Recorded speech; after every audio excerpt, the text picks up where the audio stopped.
this right here that we're looking at, that's got a lot of red, looks like red clay. That's subsoil and topsoil. It's been blended because they didn't segregate it. They didn't take any of it apart. No. So some of these the little black, where it's black, that was the topsoil. That's good topsoil. Zoom in on that. Yeah. The red is the subsoil. Yeah. Yeah, you can really see that where it's just been completely blended in. Blended. Yeah. Yeah. So if we were to dig anywhere out here, yeah, it'd be that black. Oh, you're going to have soil. that nice, good, even dark topsoil down, probably about 30 inches. 30 inches. And the pipeline is down. What'd you say? 5 feet. 5 feet to the top of the pipe, roughly. Yeah. Wow. Yeah.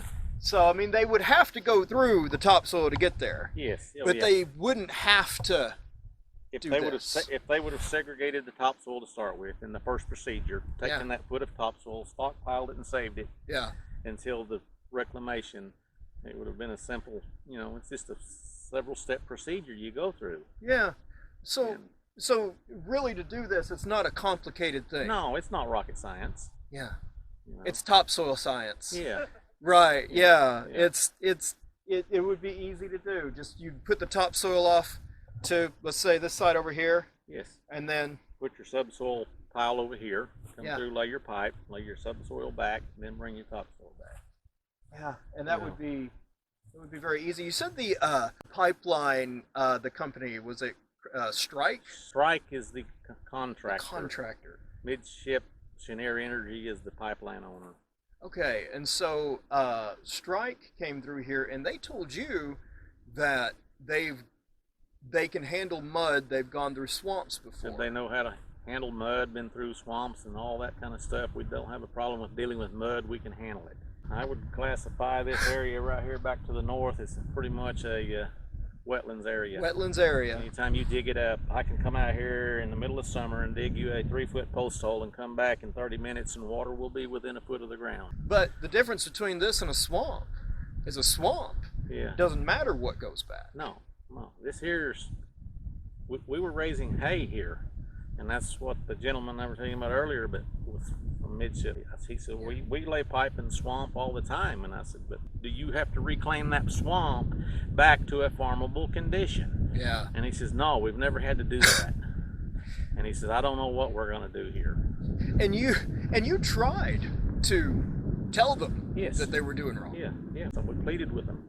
Please, let's either move west or move east. Don't go here. It won't be good for any of us. Yeah. Yeah. The and the pipeline, I'm going to raise this a little bit here, but I was going to have you point out where you wanted this pipeline to go.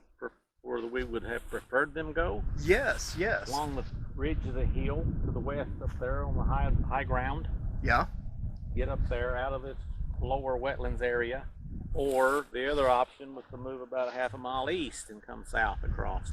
Stay away from this toe of this hill where this water wants to seep up out of the ground all the time. And where did the pipeline come from? Down between those trees? Comes straight from the north. Up there. Up there at those trees, it turned and made a northwest direction from there. Come down and then come straight south. Okay. Goes all the way down here to the 90 and then crosses east across Sandy Creek. Why do you think they decided to go through here? I think somebody probably looking at an aerial map on a computer, sitting in the office, thought this looks like a pretty good route. Cheapest route, maybe. Yeah, maybe, and it looked good from a photograph. But sometimes when you look at the photograph and then come actually put boots on the ground, it's a whole different situation. Same thing. And I'm going to show on the camera here. I'm going to zoom in a little bit as we go around. It's almost like a valley a little bit. Yeah, you're turning as you're directing back upstream. Okay. All right. Yeah. And then it goes back there, banks upwards. Yes. Right. You sort of out of the bottom of the ground and you start getting back up out of this wetland area. Yeah. And you know what's interesting that I'm noticing on all of this, so we can bring this back to you, is they went back here. They went back here and went through this area, and then they made a 90-degree turn. Yeah. And then that way. They made a 90-degree turn. They went about a half a mile east, up on top of the hill, made another 90-degree turn and went south again. Yeah. And you said one of the other routes that you were happy to take them was... They wouldn't have needed either one of those 90s. Yeah, yeah. It would just been a gradual curve down through there. Huh. And then they would have been east of this wetlands area. And those 90s were illegal, right? What I'm hearing, they won't let a smart pig pass through them. Yeah. So, really, they may have to come through here and go through the route that you wanted them to go through in the first place. May have to, but they're at least going to have to come dig those 90s up and build a big sweeping 90. Wow. Wow. That's just incredible. Yeah. I was going to get some more shots of just some of the stuff that we see in here. Right here. And this right here is what you'd call matting, right? Broken pieces of matting board, yeah. And they bring in what, railroad ties? They're like big railroad ties, and they're all bolted together with big tie bolts. You know, some of them are 8 to 10 feet long, and that's maybe 4 foot wide, but 10. You know, yeah. They lay them in here with those big excavators, and they lay down basically a wooden road. And then that way they don't sink. To keep them from sinking. And it got so bad they went to sinking, and they just went to stacking up more layers and more layers of wood. Yeah, let's see right here. We've got. Is this kind of rock native to here? That's native sand rock, yeah. Okay, so but this is usually deep down. Yeah, and you can see a little rise in the field right there. You know, I guess when Mother Nature, good Lord, was swarming this country, there was almost a hill there. There. So you dig down deep in this area here, right next to that little hill over there, you'll find this sand rock. Yeah, yeah. I see this like in unfarmable land. Yeah, all over the place. place. A lot up on hills and stuff. Yeah, yeah. Especially like where we're at in Ardmore. Every time they build a new building or road in, they take these rocks out that are that big, and they usually kind of like stack them, try to make it look like they were supposed to be there. Yeah. And so right here we've also got this water that's standing in here. Now, from a big rain the other night. And why is this ditch here? We dug this ditch to expose our water line that they had broken 7 times now. We were in the process of opening this all up to see what we're going to do, how we're going to repair it. We've been talking to our irrigation man, getting his ideas, because he's concerned this easement dirt has been disturbed so deep it's going to continue to settle. And this irrigation pipe, it slips together in joints. And he says as this ground settles, those joints are going to continue to slip apart. So where does it run? This irrigation line comes from the big pond I showed you earlier up there. Comes to that pivot, comes angling across to that pivot on the hill up there past the big tree. And see a pivot point. Here it goes to that pivot. And from there it goes on southwest to a little more. And what's that over the hill? Yeah, over the hill. And the line. This line acted 4 pivots. Wow. It supplies water to 4 pivots. Wow. And it's gravity? Well, it comes out of that pond up there, up above. Yeah. And then we also have a booster pump when needed to start up and pressure up. And they're claiming that you have you've sabotaged them with flooding. Yes, they're claiming we set a pump at the pond, and pumped the pond water out here and flooded them. Yeah. Oh, let's see, and this is more. I know it's so ridiculous. You gotta get cracky. You laugh. I mean, it's so ludicrous. Rocks in the wood that went to coming up that weren't supposed to be there. Yeah. And then Midship says, well, the Barringtons must have planted it there. You know, I smell that that real earthy smell. Yeah. Would you have that in this field if this wasn't dug up like that? If it wasn't all dug up and all. I'm sure part of that's coming from that wood that's starting to decay. Oh yeah, yeah. And then there's like this is where you guys stacked it for pictures, if I remember we right. were just stockpiling the day we were digging down. We went down, like we were finding it. We just went stockpiling it as we were finding it. It'd take you no time. Yeah. You have it dug up in, I mean, what'd that take you, 5 minutes? Yeah. with as much stuff here? Yeah. Here's some more of that real dark red Mixing stuff. of soil. Yeah. Yeah, that's like that deep red stuff. Subsoil. Yeah. Can't grow anything in that. What has this done for, like, you think insects down here too? I think you might end up with a... Well, there's no telling what we may end up with. Something new. You know? Yeah. Probably been good for the frogs, maybe. Mosquitoes, I'm sure love it. Yeah. Oh wow. Yeah. This is really deep. I mean, really saturated. Yeah. Yeah. We've had since last week. We've had about 7 inches of rain. Really. Yeah. What they were telling the other day, they just told Perkins, we'll just come back down there and clean it up. I'm like, okay, how many more times do we need to give them? How many times have you given? They've basically been in and out of here now 3 times. Over 4 years? Over the last 19 months now. 19 months? So since 2 it years. Started, you know, they left and come back and left, and it's we'll come back and it dries up a little bit, and then this last time when they come back and got this done, and we had to deal with Channel 5 News, and they told Evan Onstock that it was 100% restored to pre-pipeline condition, which means nothing bigger than a 4-inch chunk. Oh, that was way bigger than 4 inches. Yeah. Yeah. That was. They told us on national TV that this was done. Leslie, spin this around, and let's take a look on the left side. This is what the field looked like before, right? Yeah. So you've cut that to harvest. Yeah. And then move to the right where we see the water saturated, which would have never happened like that. No, now it's got major bombing of water going on. Yeah. And then move to the right, and we're back to what we had before. And so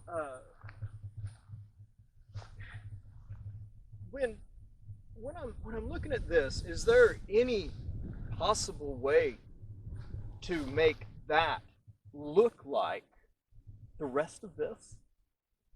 With a lot of time and money, but as far as the topsoil, no. The blending of the topsoil, I don't, other than dig it all up and haul it off and haul in brand new fresh topsoil, Nothing. that's the only way you're going to solve that problem. Yeah. And that's going to take a lot of money. You said that you could use this, what? It would dry out in about June? Yeah. And then you could, how many harvests could you get after that? We try to get at least 2 harvests grass a season. Yeah. Yeah. We have a nice, long, regular summer and don't have an early fall. We'll get 3 cuttings. Yeah, okay. This is the first cutting I've got this year because we have not been able to do anything over here. That pivot's not been able to access. They cut the 480 electric line crosses going to those pivots. Well, that killed electric to all of them. That's 3-phase 480. That's a generator sitting down there. I put that generator on there week before last and finally moved this pivot. And I irrigated that east half over there because it was really burning. Is that the only way you're going to be able to do that now until you can get an electric line? You have to go out here, hook up a generator, run the generator. And how often do you need to do that? In the summertime, before each cutting, we'll make that thing needs to make about 4 circles. And how much does a piece of equipment like that cost? That machine right there, the irrigator machine there, to replace that machine today is probably around $120,000. Yeah, Leslie, take a look at, and I know we've spun it around a few times, but how long this thing really is. 120,000?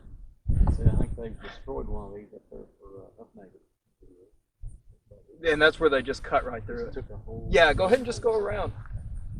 And what about maintenance on these?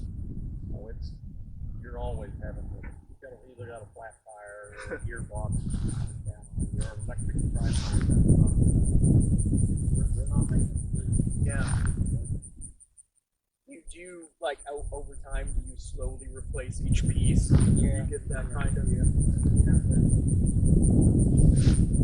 They're Yeah. they're not something you can just turn on and go to the house and not worry about it. And they haven't messed with this one itself, though, right? No. And you said the other family is the one where it got cut through. Yeah, the Huffnagels. Huffnagels. Okay. Yeah. Yeah, they tore it down. Huh. So, but here we fertilize. We use a lot of liquid fertilizer. We put the liquid through the pivot with the water. So you literally just spoon feed the grass that way. That way you get pretty much 100% use of the fertilizer. It doesn't get away from you. You know, you come out and you spread a lot of dry or put it down, then you wait on the rain. And if you get too much rain, it leaks it down. And you don't, if you spoon feed it through the pivot system, it's just literally you're micromanaging it. Yeah. But when the pivot can't go, you can't do none of that. Has this like caused evaporation? Like more water comes out of it than really should in this land, or is this still getting pretty good water? No, it's still getting. I mean, but it's that ditch they dug up through there. It has definitely disturbed the water. And I want to emphasize too for the camera, this is for a 36-inch pipe, 5 feet deep. About 5 feet of cover. Yeah. So that means the ditch line was dug about 8 feet. About 8 feet deep. And they destroyed all of this for that. Wow. Wow. Yeah. So I'll be, depending on the weather we get this winter and next spring, I'll be, if I have a good season, I'll be all next summer trying to recoup that just to get it back to this. So that will be 3 years lost. This was such a pretty, like, rolling meadow. Yeah. Yeah. I mean, it's just come out here and watch the wind blow, right? Yeah. Then this drainage pipe that they took out and carried it up there and used it up there. Didn't even ask me. They took it out from right here. My other original pipe. Oh wow. And then now they put this one. Water went around. Oh, went around it. Oh yeah. Yes. Oh wow. How would you have dug that in properly? Well, there should have been what they call an anti-seep collar welded. Oh, okay. Around, buried in the levee. Yeah. And first of all, this pipe is, you see it's going this direction. Yeah. Oh yeah. This pipe should have been going That direction. because the current of the creek is going that way. Oh wow. You want it to go as the water passes by it. I'm going to lose a lot of dirt here. Yeah. All of this is going to cave in. Oh wow. The guy saying. See the erosion? It goes up the hill. Oh yeah. Yeah. To the left. The boy that flew the drone for me the other day, Steve, you got some bad erosion going on. He said water's coming off of that hill and going out into your field. He said they didn't get the water stopped. It made your land incredibly dangerous. It's way thin, my friend. He said, guys, even though they've destroyed your land, he said there's a bigger problem here. Yeah. Safety, for y'all's safety. Yeah. Yeah, because I mean, you think of this that we're standing on. All of this is going to wash out. That pipe goes through right here. Their gas pipe's buried underground. Soil conservation man come down and I showed him this. And he said, well, they're going to have to put all in a whole new drainage system. And he said, I can come in here and survey it for you and I'll figure this all out. But he said, it's going to be somewhere around a couple thousand yards of dirt and they're going to need about 70 or 80 feet of pipe. This pipe's going to need to get in there and put in here at an angle. It's the wrong angle. But he said, I can engineer it for them. It'll be a problem. And they told us down here that day of the meeting, we don't need soil conservation to tell us anything. They don't know what they're doing. We'll do it. We know how to do this. These guys are telling somebody else they don't know what they're doing. Yeah. Right. He said, we don't need soil conservation out here to tell us to do anything. Incredible. I just like at every step it's just like something new to shake your head at. I mean just like it's just ongoing. It just keeps. How much is that gonna cost? Right here, put this back right. If I do it myself, it'll cost probably $4,000 or $5,000. If I hired somebody to come in and do it, Probably twice that. Twice that, yeah. Yeah. And I see the tracks here. What were? I drove down the other day when I found this, you know, in my tractor. And I'm like, that's where I drove up. I'm like, wow. A new surprise, right? Well, I told Nate I had a. Could you do that? I used to in the wintertime. I told you the other day how you gotta love farming. Yeah. You gotta put the water down. Mm. Put the water down the hill easy. Yeah. We do that kind of work in the wintertime. Mm. So I kind of grew up doing all that stuff. So I know how to do this stuff. Yeah. And I told Nate early on. I said, Nate, they're not gonna have that pipe's not gonna work. How do you know this? Well, first of all, they didn't put a heat collar on. I said, secondly, they don't have it in here at the right angle. Yeah. I mean, you can clearly see the water just going right around it. Let me see that real quick. Right there. See where it comes right around. Yeah. While we're here, I'm going to go ahead.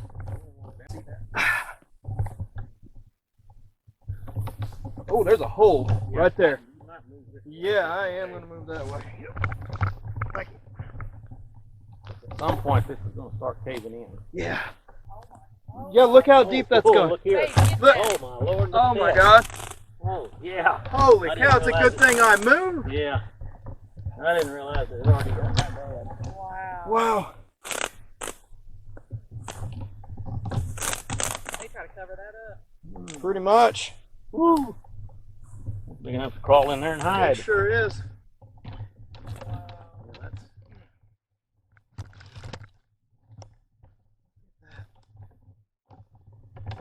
I was walking right there. Look at that. Pretty good cavern. Incredible. Yeah, you might want to. Yeah. You step that way about 10 feet, just in case. Let me see. Right here, goes through here where the dirt all started. This is making an overfall, or a waterfall. Yeah. This is all going to. This will all erode out. You can see where the erosion's already started right here. Yeah. It's bad. Just one last And that's, what's that? Maybe 3 feet? 3.5 feet of drop there. Let's see this tree here. Was that like that before? No. No. So that was a tree that was conserving your embankment. Yeah. And Abel crossed this right here, just south of me right here. Yeah. With 2 lines. The first line they dug like this. The second time they come back and said, we're boring the second one. It's better, safer to bore. We won't disturb the creek that way. Did they have to stop the flow of the creek to put this in? They had to put in a big pipe, let it flow through the pipe. Huh. You know, so they could dig the ditch, yeah. I just always assumed that these things got bored. Yeah, this should have. They put in what they called some kind of an environmental mat board bridge across here. They had a big bridge, and the creek had got up twice. They had to remove the bridge twice and replace it twice because it almost floated it downstream. Incredible. What as it is now, say we got a 5 or 6 inch rain tonight. Yeah. Water would be up probably over that pipe. Over there. We'd be standing in the water right here. We would be. Yeah. Okay. I've seen this creek out there in that field. Yeah. Yeah, during a really bad one. This creek is known for, say if we get a 6 inch rain even downstream here a little bit, I've seen this creek go from this to 3/4 bank full in 2 hours. And in 3 hours, 4 hours later, it'll be back down like that. And all of these trees kept all that from being landslides. Yeah, they preserve those banks. They hold those banks. Yeah. Yeah, if this is what they call restoring the land, I mean, technically, I guess they put some of the molecules of dirt back, but yeah, I mean, yeah. In all reality, we could have planted some trees back. Yeah. On these banks. Yeah. Yeah, they really should. It's going to wash out. That outlet should have been down there. Yeah. That's on the way it is now. If it did work, all this is going to cave out to there. That pipe is not even remotely pointed where it's supposed to be. Not in the least. Wow. Mwah. Oh wow. Your shirt's all wet. Yeah, I know. I'm so quiet. But so right here, I'm with Steve Barrington, and right now we're giving you a good shot of the nice part of this land. And while Steve stands here for just a moment, this is what we've been looking at over here, and this is the part of the land that's been devastated. And you can see where the water has pulled up, and you've seen everything else that we've come out here and shot in the creek, and when we were down there with all the timber that was left as part of the matting. But this is the part of the farm that I think everyone should see. I think you should see the good part of the farm, and remember that this wasn't always a devastated place. This was honest people working for an honest living in a beautiful part of the country. And we want to do what we can to get it back to that, or at least Close, if we can get it close. You know, it won't be back to that in my lifetime, but I'd like to see it get there, or close as we can get it back. or stop this from ever happening again. Yeah, I hate, hopefully if nothing else, we get some laws changed where other landowners don't have to go through this. Absolutely. This is, just to see the land tore up like this, it hurts. And, you know, if my dad was here, it'd be hard. Yeah. He didn't approve of this. He wouldn't approve of this. I've heard him say the statement before about his dad. He said, I wish I just had 5 more minutes with my dad. Oh, man. What it would be worth right here. Yeah. I know it would be. Dad, what are we going to do? That would have broke his heart. Well, I know you're doing everything you can to make him happy wherever he is. Yeah. And you have been your whole life. Well, I know he's in a better place with Mom. And, you know, but he always believed in leaving the land better than you found it. Yeah. You know, like I say, he over the years he ran bulldozers through the winter, especially to help subsidize the farming, and he'd do a lot of, you know, soil conservation work. And years ago, a lot of this land was still in timber, and they would clear the timber. And it's kind of funny is that the older he got, the more he hated to take down the bigger trees. You know, to start with, when he was younger, and for the cattle people, the tree was kind of, it was taking up room for growing grass. But as he got older, you could see the change. He said, guys, we need to preserve some of those trees. They give us oxygen. They give us shade. You know, he said, let's don't take that tree down. Let's save that tree. You know. Yeah. And so now I'm beginning to understand what he was talking about. What would you say to other landowners right now? I'll just say I hope you don't ever have to go deal with something like these people. You know, they've literally had total disregard for the land and the landowners. You know. Yeah. Their number one goal was to get the pipe in the ground, get the gas flowing, and the money flowing for them. Yeah. Yeah. You know, it's a very sad thing to see. Yeah. But I'm glad you're letting us see it. You know, I thank you for taking the time. It just hurts. It cuts you to the heart. Yeah. What would you say to people who are in charge of making sure stuff like this doesn't happen? Our regulators, our politicians. Please help. Just please come and help. Help. Just get some laws changed to stop this. I'm not saying stop them from going burying the pipe, but it's like she said a minute ago, there's a right way and a wrong way. Let's all get along. Let's work together. Figure out the best way to do it. You know. Yeah. Yeah. There's definitely to not destroy the land. Well, there's other pipelines that go through here. Yes. You never know it. Yeah. You pointed them out. Matter of fact, we're close to standing on one here somewhere right here. And you can't even tell. Yeah. Can't even tell. There's one that runs southeast across here, right in this area here somewhere. And the fact that you don't even know exactly where it's at, that's how you know that they did it I right. have to go over to the fence to find the sign to show you where it's at. That's the way it should be. Yeah.